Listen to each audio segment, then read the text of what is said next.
अस्सलाम वालेकुम व्यूअर्स, मैं हूं डॉक्टर इरफान अली। आप देख रहे हैं यूट्यूब चैनल इरफान सियाल। आज मैं आपको जानवरों के अंदर जो गदूद होते हैं इसके मतलब बताऊंगा। जानवरों के अंदर बहुत सारे गदूद हैं जैसे कि पिट्यूटरी ग्लैंड होते हैं, थायराइड ग्लैंड होते हैं, एड्रेनल ग्लैंड हैं, थाइमस ग्लैंड हैं, पाइनियल ग्लैंड हैं। लेकिन इनमें से इसके अलावा भी ग्लैंड होते हैं जैसे कि जिसमें जिगर, तिली और लबलबा, इनको भी गदूद ही कहा जाता है। आज मैं आपको इन्हीं के मतलब बताने जा रहा हूँ, ज़्यादा तफसील में नहीं जाता कि लबलबा लबलबा क्या होता है और ये कहाँ पे वाक़ई होता है। ये सारी जो है आज की तफसील बताने से पहले एक छोटी सी रिक्वेस्ट, पहले की तरह, कि अगर आप मेरे चैनल पर नए हैं तो प्लीज़ इस चैनल को ज़रूर सब्सक्राइब कर दें, लाइक करें और कमेंट्स बॉक्स में अपनी कीमती राय भी जरूर दिया करें। आ जाते हैं इस मौजू की तरफ कि लबलबा जो है, जिसको पेंक्रियास बोलते हैं, ये लबलबा ड्यूडेनम के खमदार हिस्से में वाक़ई होता है। ड्यूडेनम ये जो है इंटेस्टाइन का एक पार्ट ही है। इससे कई एक एंजाइम्स खारिज होते हैं जो डाइजेशन में मदद करते हैं। ये एक अलग मौजू है कि कौन कौन से जो एंजाइम होते हैं, लेकिन मैंने आपको जनरल इसके ऊपर आज बातें बतानी है। इसका एक खास हिस्सा जिसे आइलेट्स ऑफ लैंगरहैंस कहते हैं, इससे इंसुलिन पैदा होती है जो खून में शुगर की मिकदार को नॉर्मल रखती है। अगर ये हिस्सा मुतासर हो जाए और इंसुलिन खारिज करना छोड़ दे तो खून में शुगर की मिकदार बढ़ जाती है और फिर वो गुर्दों से फिल्टर नहीं होती और पेशाब में भी खारिज होने लगती है। ऐसी हालत को शुगर या ज़ियाबेतिस कहते हैं। दूसरी चीज स्प्लीन है, जिसको तिली बोलते हैं।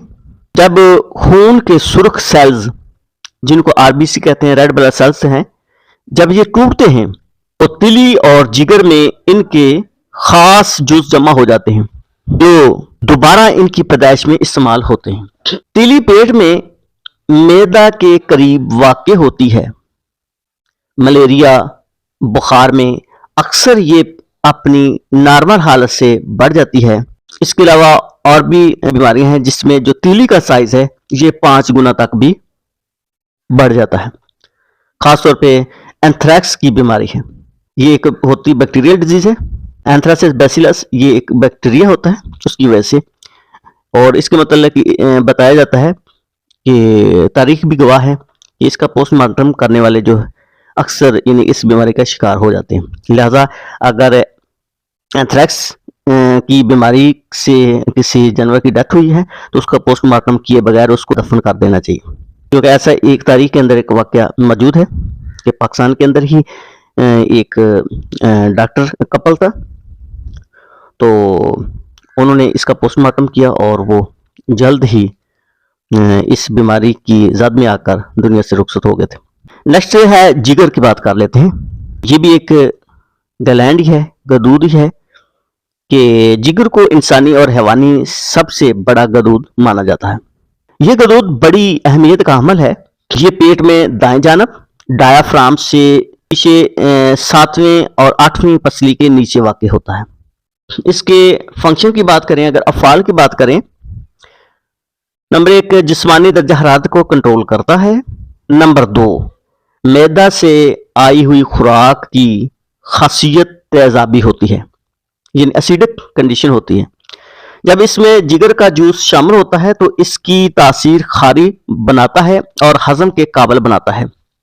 तीसरी चीज है इसकी रतूबत, जिसे सुफरा कहते हैं, ये एंटीसेप्टिक का काम भी करती है। चौथी चीज है सुफरा यानी जिगर की रतूबत आंतड़ियों में खुराक के गलने सड़ने को रोकती है। नंबर 5 अगर सुफरा की मिकदार बढ़ जाए और खून में शामिल हो जाए तो मुतासरा की आंखें, चेहरा और बलगमी झिल्लियां पीली हो जाती हैं। ऐसी कैफियत को यरकान कहते हैं। यह था आज लबलबा, तिली और जिगर के मतलब का खसूसियत के मतलब आपको बताना था। तो उम्मीद है कि ये बातें आपको पसंद आई होंगी। अगर ये वीडियो आपको पसंद आए तो इसको ज़रूर शेयर भी कर दिया करें ताकि दूसरे लोग भी इससे इस्तेफादा हासिल कर सकें। कि आज के लिए بس یہاں تک ہی، ملتے ہیں نیکسٹ کسی نئی ویڈیو کے ساتھ، تب تک کے لیے اجازت، اللہ حافظ.